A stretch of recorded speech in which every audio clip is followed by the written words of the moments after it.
بسم اللہ الرحمن الرحیم۔ السلام علیکم۔ سلطان اپنی خوابگاہ میں بہت ہی آرام کی نیند سو رہے تھے کہ اچانک رات کی آخری پہر وہ ہڑبڑا کر اپنے بستر سے اٹھے۔ ان کے برابر میں ہی ان کی زوجہ بھی ان کے ساتھ ہی نیند دراز تھی۔ ان کے اس طریقے سے اٹھنے سے وہ بھی ان کے ساتھ ہی اٹھ کر بیٹھ گئیں۔ سلطان کا تنفس بہت بھاری ہو رہا تھا۔ ان کی زوجہ نے فوراً ہی ایک مشکیزے میں پانی بھر کر دیا۔ جب انہوں نے ان کے آگے کیا، انہوں نے فوراً ہی گٹاگٹ سارا پانی اپنے حلق میں اڈیل لیا اور واپس بستر پر ڈھیر ہو گئے۔ گہری گہری سانس لینے لگے۔ ان کی زوجہ کافی پریشان ہو گئی تھی۔ انہوں نے ایک دو بار سلطان سے پوچھا بھی کہ سب خیریت تو ہے، آپ اچانک سے اتنا زیادہ کیوں گھبرا رہے ہیں؟ لیکن سلطان نے کوئی جواب نہیں دیا، بس خاموشی سے آنکھیں مون لیں، جبکہ ان کی زوجہ بھی انتہائی پریشان دکھائی دے رہی تھی۔ ان کے برابر میں واپس سے نیند دراز ہو چکی تھی۔ صبح سورج طلوع ہوتے ہی وہ اپنا بستر سے نکل کر اپنے سپاہیوں اور وزیر کو حکم دے چکے تھے کہ وہ تھوڑی دیر بعد بغداد کے لیے نکل سکیں۔ تمام لوگ ان کے اتنے فوراً سے بغداد کی روانگی پر حیران تھے، لیکن سلطان کے آگے کوئی بھی کچھ نہیں کہہ سکتا تھا۔ فوراً ان کے لیے شاہی سواری تیار کر دی گئی، جبکہ ان کے ساتھ جانے والے سپاہیوں کے گھوڑے بھی بالکل تیار تھے۔ بس سلطان نے محل سے باہر آنا تھا اور ان کو روانہ ہونا تھا۔ سلطان بھی جلد سے جلد اپنے تمام کام مکمل کر کے محل سے باہر آئے اور فوراً شاہی سواری پر بیٹھ کر بغداد کی جانب روانہ ہو گئے۔ بغداد جانے کا مقصد اپنے خواب کی تعبیر تھی جو رات کے پہر انہوں نے دیکھا تھا۔ وہ اپنے خواب سے اتنے زیادہ پریشان ہو گئے تھے کہ انہوں نے فوراً ہی بغداد جانے کا صبح فیصلہ کر لیا تھا۔ بغداد میں موجود ایک معزز بزرگ جن سے ان کی بہت اچھی وابستگیاں تھیں، وہ ان کی ہر مشکل وقت میں کام آتے تھے۔ اس وقت بھی انہیں ان کی بے حد زیادہ ضرورت تھی، لیکن وہ اس بات سے ناواقف تھے کہ ان کے خواب کی تعبیر انہیں اس معزز بزرگ کے ساتھ جانے سے پہلے ہی مل جائے گی۔ وہ لوگ بنا رکے مسلسل سوار تھے، اس لیے جلدی جلدی وہ لوگ بغداد کی حدود میں داخل ہو چکے تھے۔ دوپہر کا وقت ہو رہا تھا، سر پر سورج تھا۔ سلطان اپنی شاہی سواری پر اپنی منزل کی جانب گامزن تھے۔ ان کے سپاہی ان کی شاہی سواری کے آگے پیچھے ہی اپنے گھوڑوں کی لگامیں سر پر دوڑ رہے تھے، جبکہ ان کا وزیر ان کے ساتھ ہی موجود تھا۔ ہر تھوڑی دیر بعد سلطان کوئی نہ کوئی گفتگو اپنے وزیر سے کر رہے تھے۔ ابھی سلطان کچھ کہتے اس سے پہلے ان کی نظر اچانک یہ کونے میں پڑی۔ وہاں پر کافی زیادہ مردوں کا رش لگا ہوا تھا۔ سلطان نے فوراً ہی گھوڑے کو لگام دی اور آدمی کو رکنے کا حکم دیا، تو اس آدمی نے فوراً ہی گھوڑے کو لگام دی اور گشتی سلطان شاہی سواری سے باہر آ چکے تھے۔ وہ باگوٹ دور کھڑے ان مردوں کو دیکھ رہے تھے جو ایک بے کی مانند کھڑے تھے۔ ان کے رکھتے ہی تمام سپاہی اور وزیر بھی اپنی اپنی نشست چھوڑ کر سلطان کے پاس آ کر رک گئے تھے۔ ان کے سوالیہ نگاہوں سے دیکھنے لگے، جبکہ سلطان اس رشکوں کو دیکھ رہے تھے۔ وہ قدم بڑھاتے اس سے پہلے وزیر کہنے لگا، سلطان معظم، سب خیریت تو ہے؟ آپ کہاں پر جا رہے ہیں؟ ہمیں دیر ہو رہی ہے، ہو سکتا ہے وہ معزز بزرگ مسجد سے اپنے گھر نہ چلا جائے، پھر ملاقات کے لیے ہمیں رات یہیں ٹھہرنی پڑ جائے گی۔ سلطان نے انگلی سے سامنے کی جانب اشارہ کیا اور کہنے لگے، میں معلوم ہوا کہ کوئی دکان ہے۔ وہ بیر کو چراتے ہوئے جیسے ہی آگے بڑھے، سامنے ایک نوجوان اس کی بہادر پروار کے نعرے لگا رہا تھا، جبکہ سلطان خود اس کی ہم پر داد دیے بغیر کام میں مگن تھا۔ وہ کسی پرواہ نہیں کر رہا تھا کہ لوگ اس کی دکان کے آگے بھیڑ لگا کر کھڑے ہوئے ہیں یا اس کی تعریف کر رہے ہیں۔ وہ بس اپنا کام کر رہا تھا۔ وقت کا خیال کرتے ہوئے سلطان واپس اپنی شاہی سواری کی جانب گئے اور اپنی نشست پر براجمان ہو کر انہوں نے سفر کا ایک بار پھر آغاز کیا تھا، جبکہ وہ مسلسل اس نوجوان کے بارے میں سوچ جا رہے تھے کہ آخر وہ انسان ایسے کیسے آگ میں ہاتھ ڈال سکتا ہے۔ ان کا سفر تھوڑی ہی دیر بعد اختتام ہو گیا، کیونکہ وہ لوگ بغداد میں داخل ہو چکے تھے اور تھوڑی مسافت کے بعد وہ مسجد آ گئی تھی جہاں پر ان معزز بزرگ کی بیٹھک تھی۔ وہ مسجد کے اندر داخل ہوئے تو وزیر کے کہنے کے مطابق انہیں وہاں پہنچنے میں واقعی دیر ہو چکی تھی۔ وہ معزز بزرگ اپنے گھر کو روانہ ہو گیا تھا، جب وہ سلطان کے چہرے پر بالکل بھی شکن نہیں تھی۔ بالکل وہ اس سے بات سے مطمئن تھے، شاید وہ یہاں پر ٹھہرنا چاہتے تھے، لیکن ان کے وزیر اور سپاہی کافی زیادہ پریشان تھے۔ رات تک انہیں واپسی کرنی تھی، لیکن اب رات میں واپسی کرنا مشکل ترین تھا۔ سلطان ایک کونے میں جا کر اللہ کی عبادت میں مشغول ہو گئے تھے۔ انہوں نے دوپہر کے وقت کی نماز ادا کی اور قرآن پاک کی تلاوت کرنے لگے، جبکہ آگے پیچھے ان کے سپاہی اور وزیر بھی بیٹھ کر اللہ کی عبادت میں مشغول ہو چکے تھے۔ تھوڑی دیر بعد ہی سپاہیوں نے اور وزیر نے اپنا قرآن پاک بند کر دیا تھا، لیکن سلطان ابھی تک اللہ تعالیٰ کی کتاب قرآن مجید کو پڑھنے میں مگن تھے۔ کچھ سپاہی مسجد سے باہر نکل گئے تھے تو کچھ سپاہی سلطان کی حفاظت کے لیے مسجد میں ہی کھڑے تھے۔ انہوں نے سارے دن کا وقت اللہ تعالیٰ کی عبادت میں وقف کر دیا تھا مغرب کی نماز ادا کرنے کے بعد انہوں نے بارگاہ الہی میں اپنے ہاتھ بلند کیے، اللہ تعالیٰ سے دعا کرنے لگے، یا اللہ میری اس خواب کی جلدی تعبیر دے دے، مجھے اس انسان کی اصلیت بتا دے کہ انسان ایسے کیسے آگ میں ہاتھ ڈال سکتا ہے، میرے اوپر رحم فرما اور میری رعایا کو اچھی زندگی گزارنے کی توفیق دے اور مجھے انصاف پسند رہنے کی کامل طاقت عطا فرما۔ اور جس کام کے لیے آئے تھے لگتا تھا وہ کام ان کے ہونے والا تھا۔ عشاء کی نماز کے بعد ان کے بزرگ نے مسجد کے اندر آنا تھا، لیکن سلطان اس سے پہلے ہی وہاں سے نکل کر بغداد میں موجود اپنے ایک چھوٹے سے حجرے میں چلے گئے۔ ان کے وزیر اب کافی اضطرابی کیفیت میں شکار ہو چکا تھا، اس کو سلطان کے منطق بالکل بھی نہیں تھی، اب اس کے بس ہو چکی تھی، اس سے رہا نہ گیا تو کہنے لگا، سلطان معظم جان کی ایمان پاؤں تو کچھ عرض کرنا چاہتا ہوں۔ سلطان نے ایک نظر اپنے وزیر کو دیکھا، سر اس بات میں ہلاتے ہوئے کہنے لگے، جان کی ایمان ہے، کہو جو کہنا چاہتے ہو۔ وزیر یہ بات سن کر کہنے لگا، تھوڑی دیر بعد وہ معزز بزرگ مسجد میں آ جائیں گے، تو آپ یہاں پر کیوں آ گئے ہیں؟ اگر ہم وہاں نہیں ہوں گے تو وہ چلا جائے گا، ہمیں چاہیے کہ ہم وہیں پر ٹھہر کر انتظار کریں۔ سلطان نے ایک نظر وزیر کو دیکھا اور کہنے لگے، ہم معزز بزرگ سے ان کے گھر جا کر ملاقات کر لیں گے اور ہمیں کبھی بھی اپنے دروازے سے نہیں دھتکاریں گے، بالکل عزت سے اپنے گھر میں داخل کریں گے، لیکن اس سے پہلے ہم کچھ اور یہاں پر کرنا چاہتے ہیں۔ آج کی رات ہم لوگ یہیں پر ٹھہریں گے، اس لیے مجھے کچھ لباس کی ضرورت ہے۔ میں آج اپنے شہر کی بجائے بغداد شہر کا گشت کرنا چاہتا ہوں، یہاں کے حالات معلوم کرنا چاہتا ہوں کہ یہاں پر لوگ کیسے زندگی گزار رہے ہیں، اور یہاں موجود اس نوجوان مرد کی اصلیت کو بھی جانچنا چاہتا ہوں کہ وہ کتنا پانی میں ہے، ایسے کیسے وہ جلتی ہوئی آگ میں اپنا ہاتھ ڈال سکتا ہے، اور اس کو ذرا برابر بھی تکلیف نہیں ہو رہی تھی۔ اس چیز سے وہ بے حد حیران تھے، اس لیے میں آج کی رات یہاں پر ٹھہر کر بیس بدل کر اس نوجوان خوبصورت لڑکے کے گھر کی طرف جاؤں گا اور اس کے گھر میں چھپ کر دیکھوں گا کہ آخر ایسی کیا بات ہے جس کی وجہ سے وہ اتنے آرام سے آگ میں ہاتھ ڈال دیتا تھا۔ جو کہ وزیر خاموش ہو گیا تھا، کیونکہ وہ جانتا تھا سلطان کبھی بھی کوئی بات بنا سوچے سمجھے نہیں بولتے، لیکن اس کام میں کوئی مصلحت ہوتی ہے، جبھی سلطان اپنے کام کو چھوڑ کر بغداد میں ٹھہرنا چاہتے تھے، ورنہ ایک سلطنت کے بادشاہ کے پاس کتنے کام اور مصروفیات تھی، اس بات سے تو وزیر اچھے سے واقف تھا۔ فوراً اس نے اپنے ہندو کے ذریعے سلطان کے لباس کا بندوبست کر دیا اور دیکھتے دیکھتے سلطان نے اپنے شاہی لباس کو تبدیل کر کے ایک مسافر کا لباس زیبتن کر کے خود کو ایک عام انسان بنا لیا تھا۔ سلطان ابھی تک اس حجرے میں بیٹھے ہوئے تھے جو ان کے لیے بغداد میں مختص تھا۔ جیسے جیسے رات کا وقت گزرتا جا رہا تھا، سلطان اس آدمی کے بارے میں مسلسل سوچتے جا رہے تھے۔ رات کا آخری پہر اپنے حجرے میں ہی آرام فرما رہے تھے۔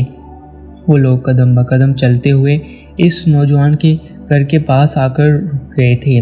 وہ جو آگ میں ہاتھ ڈالے تلواریں بنا رہا تھا، اس نوجوان کا گھر کچی مٹی کا بنا ہوا تھا۔ سلطان نے ایک نظر اپنے وزیر کو دیکھا اور اللہ کا نام لے کر وہ لوگ اس نوجوان کے گھر میں داخل ہو چکے تھے۔ یہ بہت چھوٹا سا گھر تھا، جیسے ان کی نگاہ کونے میں پڑی تو وہ حیران رہ گئے۔ انہیں اب سمجھ آ رہا تھا کہ وہ آدمی کیسے آگ میں ہاتھ ڈال سکتا تھا، لیکن ذہن گمان میں بھی نہیں تھا کہ آدمی آخر ایسا انسان نکلے گا۔ وہ ایک بڑی عورت کے ساتھ جسمانی تعلقات قائم کیے ہوئے تھا۔ سلطان ان کے سپاہی غور سے اندر کا منظر دیکھ رہے تھے۔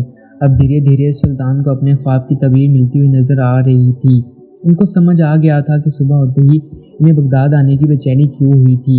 وہ راستے میں ہی اس بیٹ کا نظر آنا اور ان کے پاس اس بیٹ کے پاس جانا انہیں ساری حقیقت سے روشناس کر گیا تھا۔ وہ بنا کچھ بولے فوراً ہی اس جگہ سے پلٹ گئے تھے اور اپنے حجرے میں آ کر بیٹھ گئے تھے۔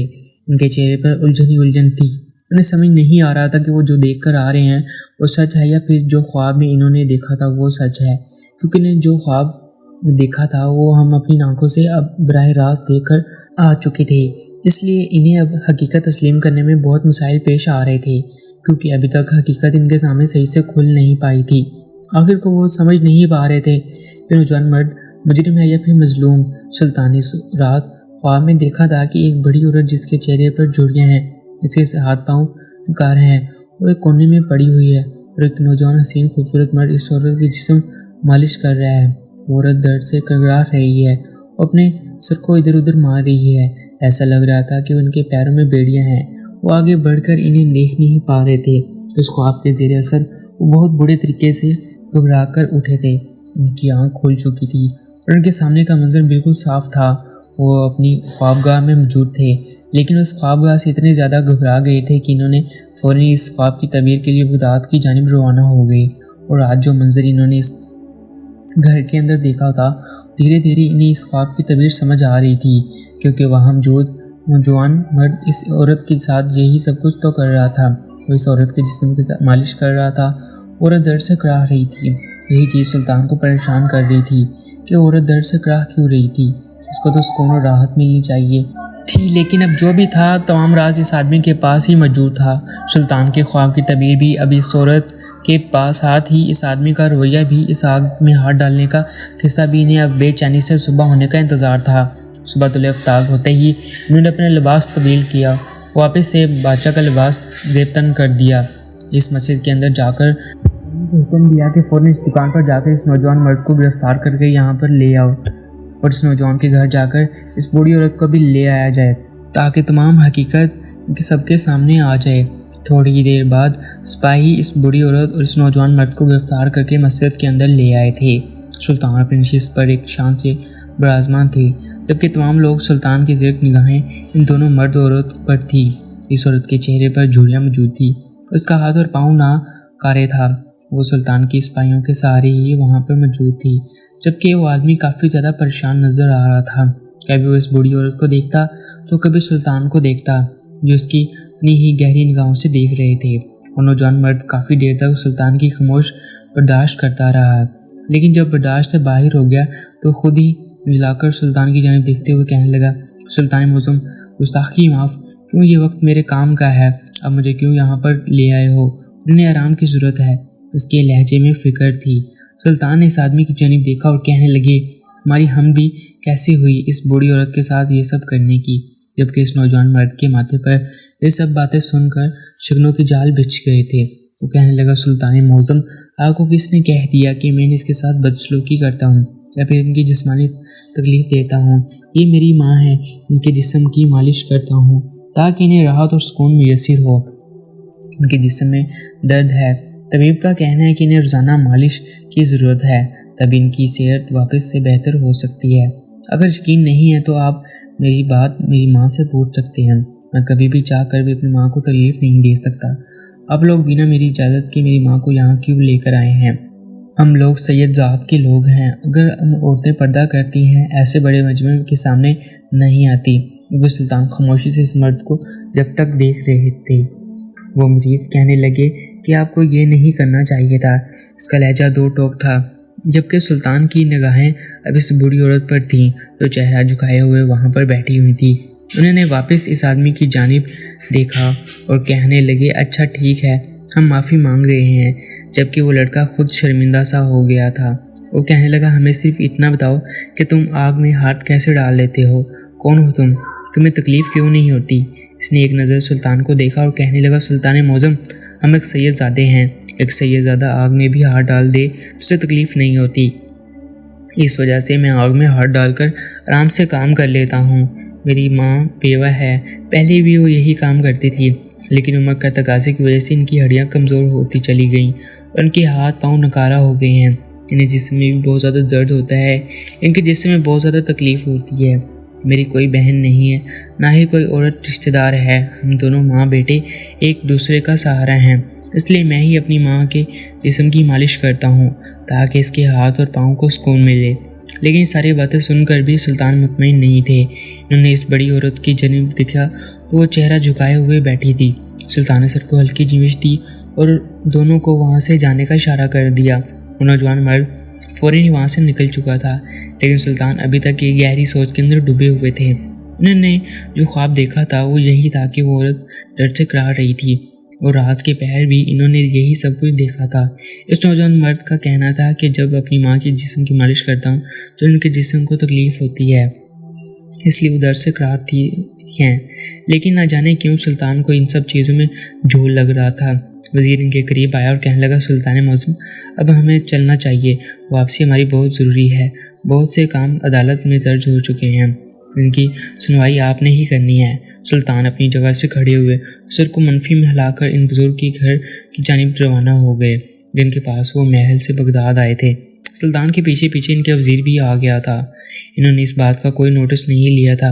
دھیرے دھیرے اس سے دروازہ کھٹکھٹا کر وہ ان کے حجرے میں داخل ہوئے۔ وہ معزز بزرگ اللہ کی عبادت میں مشغول تھے۔ سلطان ان کے پاس جا کر بیٹھ گئے، ان کے چہرے کو غور سے دیکھنے لگے۔ ان کے چہرے پر ہلکی نور سا تھا، ایسا نور انہوں نے کبھی بھی نہیں دیکھا تھا۔ سلطان کو ہمیشہ سے ان کے پاس آ کر سکون سا محسوس ہوتا تھا۔ وہ بہت خاموشی سے ان کے پاس آ کر بیٹھے۔ اچانک ان بزرگ کے لب مسکرائے اور وہ آنکھیں بند کیے یہ کہنے لگے، ہم جانتے ہیں کہ آپ ہمارے پاس کیوں آئے ہیں، لیکن اس بار آپ کی تعبیر آپ کے پاس ہی موجود ہے۔ سلطان، جس کو دیکھ کر آپ خود انجان بن رہے تھے یا پھر آپ جان کر یہ کام کر رہے ہیں، وہ لڑکا سچ کہہ رہا ہے، وہ سید زادہ ہے اور رشتے میں وہ عورت اس کی ماں ہی ہے۔ کئی سال پہلے وہ بیوہ ہو گئی تھی، یہی کام وہ بھی کرتی تھی، جس کی وجہ سے وہ دھیرے دھیرے اس کی ہاتھ پاؤں نکارہ ہو گئی۔ آپ نے جو خواب دیکھا تھا، وہ عورت تکلیف میں ہے، لیکن آپ اس کو تکلیف میں دور نہیں کر پا رہے۔